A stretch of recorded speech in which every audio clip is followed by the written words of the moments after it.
Legend has it that when butterflies are born, their wings are pure white. It is the fairies who paint them with vibrant colors. But while one fairy was coloring a butterfly, she became distracted by chatting with a friend. The entire palette of paint spilled out, and a unique butterfly was born. Suddenly, the horn of Fairy Valley sounded, and the fairies hurriedly hid. It turned out a human was passing by. Tinkerbell, however, was fascinated by the human car. She quietly followed it. When the car stopped, she crawled beneath it. Just then, the butterfly with the unusual wings was caught by a little girl. She told her father. It was painted by fairies, but her father dismissed it as childish nonsense. Vidya urged Tinkerbell to leave this dangerous place at once. On their way back, they discovered a mysterious little cottage. Curiosity drove Tinkerbell straight inside. Tinkerbell was enchanted by everything within. Vidya urged Tinkerbell to leave immediately, but she refused. Vidya slammed the door of the little cottage in a huff. Just then, she saw the little girl approaching. It turned out the cottage was the fairy house the girl had built. She grew anxious. The more she panicked, the harder it was to open the door. With no other choice, she hid in the grass and prayed silently. Tinkerbell also sensed something was wrong.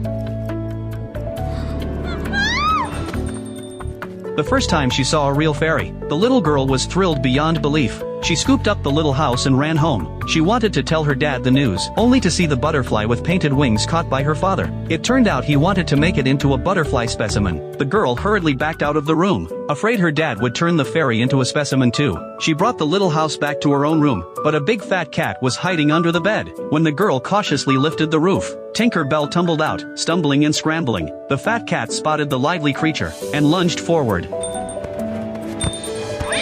Fortunately, with the girl's help, Tinkerbell dashed into a cage and narrowly escaped. This terrified Vidya. She rushed back to call for help, gathering the fairies to rescue Tinkerbell. Rainy days would dampen their wings. Fairies cannot fly, so they could only struggle forward in a small boat. Suddenly, a turbulent river appeared ahead. Silvermist hastily cast a spell to steady the boat, but it proved useless. In the end, both the boat and its passengers were flung into the water. When the fairies awoke, they found themselves lying in a patch of grass. Fawn discovered she had sprained her ankle. Oh, ow!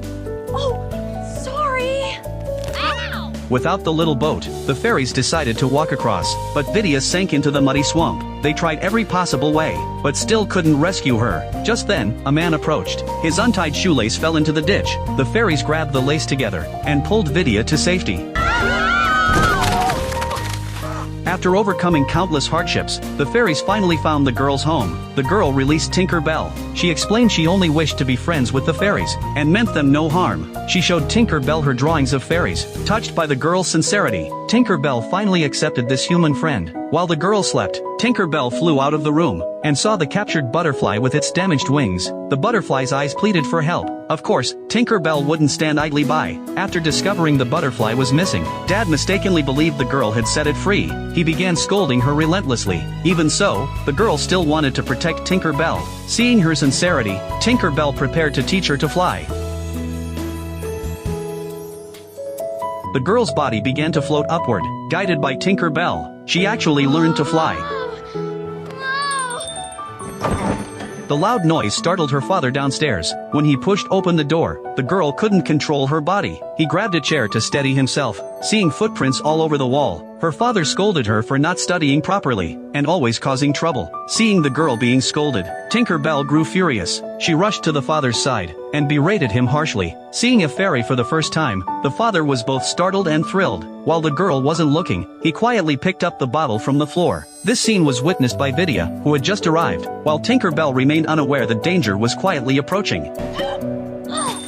Vidya was caught by her father. He intended to send the fairies for research. Just as they were at a loss, they saw other fairies arrive riding Fat Cat. It turned out Fat Cat had long been tamed by Fawn. A rescue plan was quickly devised. Tinkerbell found the girl a trench coat and hat. Together they sprinkled fairy dust on the girl. Tinkerbell slipped into her collar, while the other 6 fairies hid in her pockets. The girl flew away with them, even waving to neighbors along the way. Bye, Mrs. Perkins. Bye, dear. Fly back soon.